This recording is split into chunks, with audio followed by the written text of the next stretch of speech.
to like and subscribe. Hey guys, Emky here, and once again, we're back with another Sucker for Love video. Last we left off, we broke Lonetta's heart.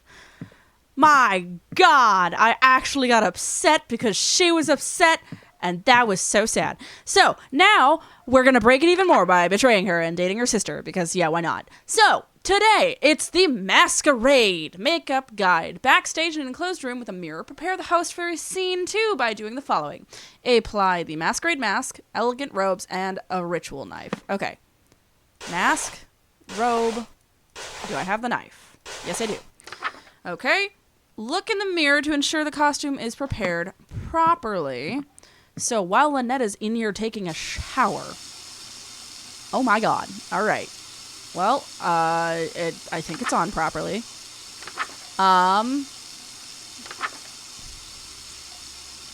Look in the mirror to ensure it's applied properly. All right, looks like everything is in place. I feel all gussied up. Even for me, this outfit's pretty loud. But even so, the beauty of this whole ensemble is out of this world. If Lonetta's showering in here, I better meet with Esther in the other room. Oh my God.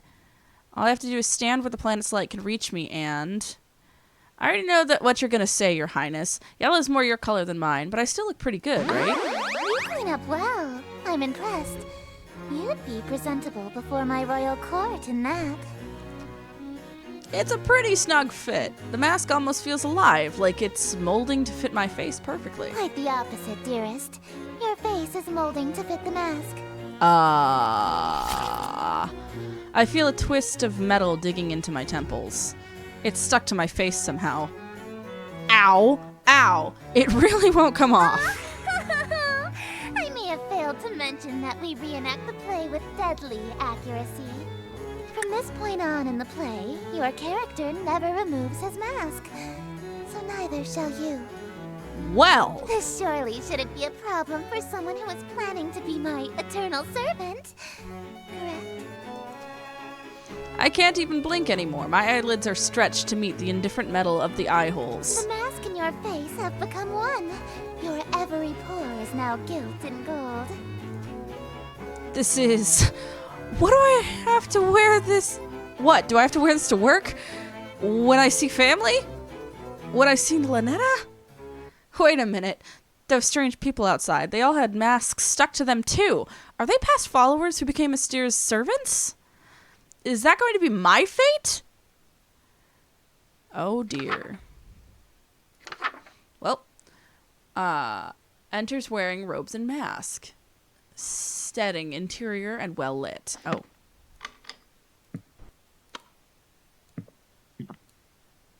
Madam. Ah, she got little tentacles. They're so cute.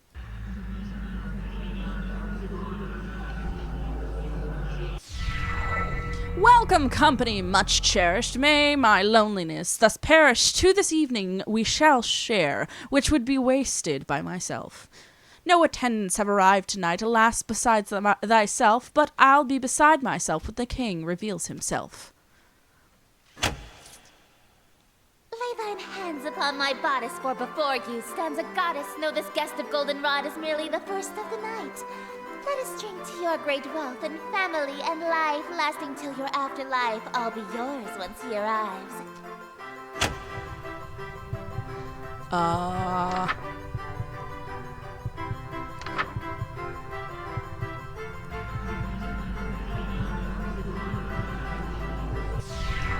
Yes, until my schemes may flourish, we shall haunt my empty fortress. Let us dance a whirling dervish while we feed our appetites. By the morrow we shall know if the king came tonight. Midnight marks the final chime. Until that comes, there is still time. Graciously obeisant to demonstrate a courtly patience, he declines no invitation he receives upon his court. All who live in doomed Yatil will know without report the king arrived by your escort, a prophecy of grim import.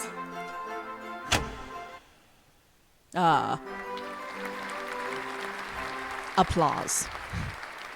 Beauteous. Glorious. An immaculate performance, dearest. Bravissimo. There's only one more scene to reenact, and then this world will be mine. I probably should have asked before we got to the final act, but this play isn't a tragedy, right? No, it's not. The ending is actually quite hilarious. Oh, that's actually a huge relief. What happens? Your character is slain and all of his wishes come true in an unexpected way. In his ambitions of greed, influence, and fame, he dies penniless, alone, and infamous. Wow. Wait, my character dies? I'm going to die? I thought you said it was a comedy. Comedy is merely tragedy from far enough away, dearest. Is she implying that she thinks my death would be funny? I get that she's an outer god, so human morals don't really apply to her, but that's gotta be cruel even for her. No way can I go through with that. Sorry, I don't want to die again. I anticipated that you might get cold feet after learning of your character's fate. However, my wrath is terror far beyond a touch of stage fright. So, for your sake, dearest, do the fucking scene. Damn. Shiznit. Okay. Prepare the scene 3 by doing the following. Retrieve ingredients from cold storage, light red fire candles, and allow the king into the room. Red fire. Get to the food. King's in the room. Milady. Do not make a mistake or a hungry, uninvited guest may arrive. Okay. Oh, sorry, I was too fast. All right, here we go.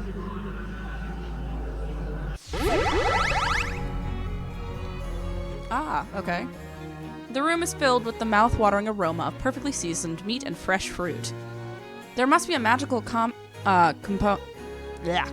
involved here because I see no less than 3 of my favorite dishes. Esther is strutting towards my bed. Surely you don't intend to merely watch me eat, dearest. I didn't think she was going to let me have any.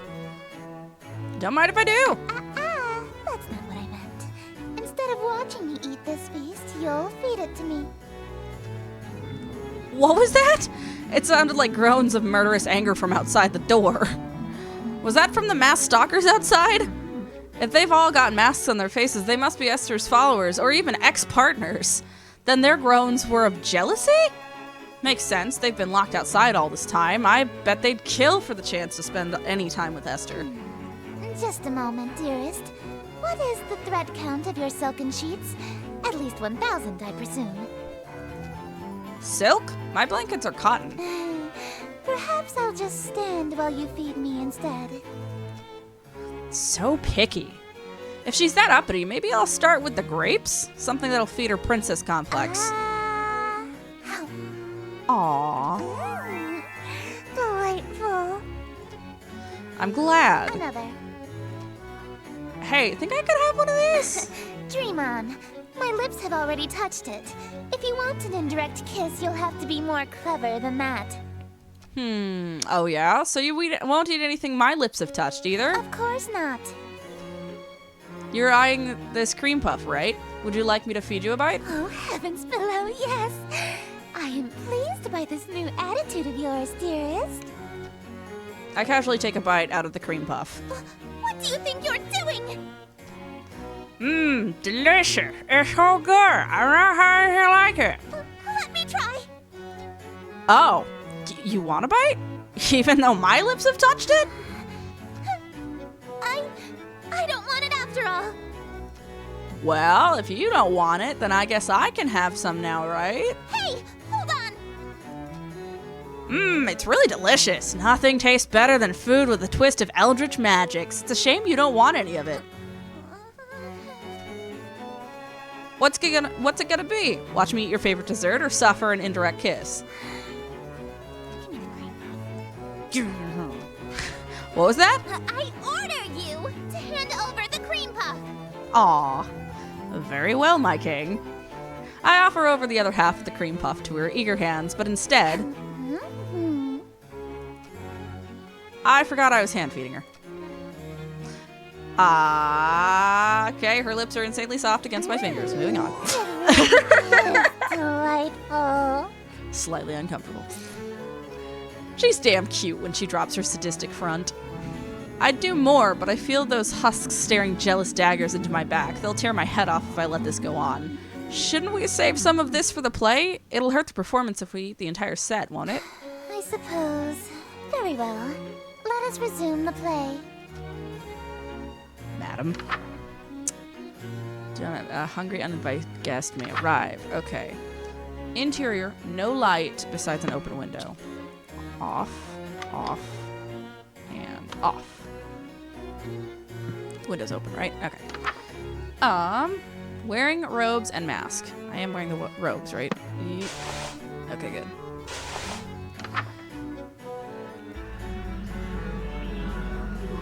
Let's see if this works. Damn the night and morrow scornful, wicked morning unremorseful. Why tonight must I be mournful for ambitions unfulfilled? After all my preparations, all the daylights I have killed, why is it us only still? Oh, why were my wishes unfulfilled? Why so livid? It's your actions that permitted this result, truly befitted to a hunger such as thine. Though your greed is grave and tomb and crypt in which you die, it's within your grease you fry. Dearest host, the end is nigh. I beg your pardon.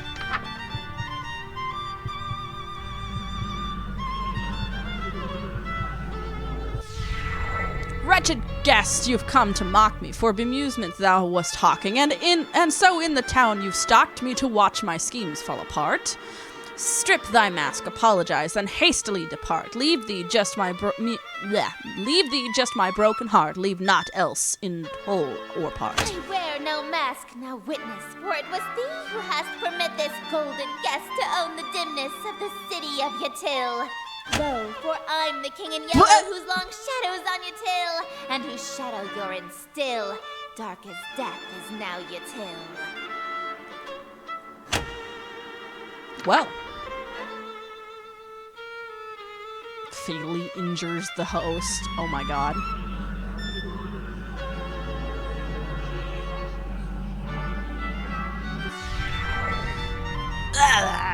Draw thy blade from mine contrusion, my life reaches its conclusion. Cruelty matched by your delusion that you are truly the king. Yes, you would have granted all my wishes, not forsaken me. If indeed you were the king, why would you have murdered me? I've granted all your wishes, I'm afraid I disagree. All alone you are with all of your remaining family. And as vision turns to darkness, you have claim to all you see, and you'll wear that mask and robe for the rest of all your life indeed. And the strong will fall to illness, haunt you till with quick stillness, and none left alive to witness my ascension to Yatil.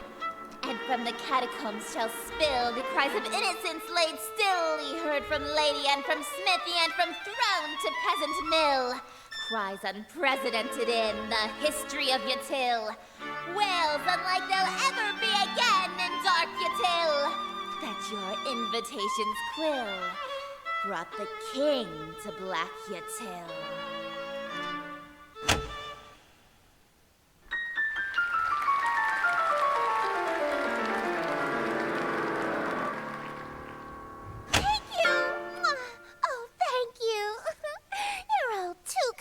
Meanwhile, I'm still bleeding out on the carpet. Listen to that applause, dearest. The euphoria of a flawless recitation.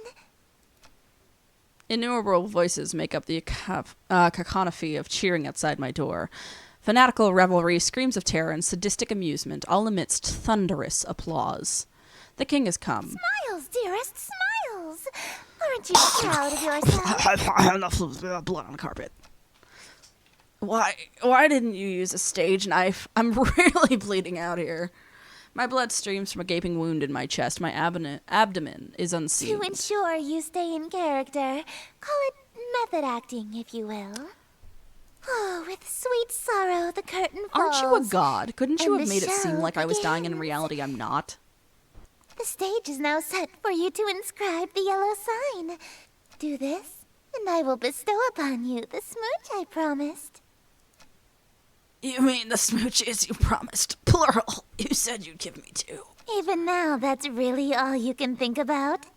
I'm just a simp. Your world is about to be enslaved by a horror from beyond the stars. You're dying from a stab wound. And you're worried about smooches? Like I said, You are. An interesting human. It is a pity that you'll soon cast away your individuality for me. I mean... Okay. Recast the role of the host. Begin to play anew. But those who have witnessed and performed the King in Yellow play, being exposed to the yellow sign after witnessing blah blah. Okay. A permanent, irreversible obsession with the king, her court, and Carcosa. This insane obsession persists after death. If you are content to spend your life with the king, dim all lights, leaving your window open, and light black fire candles. Okay, that's off, right?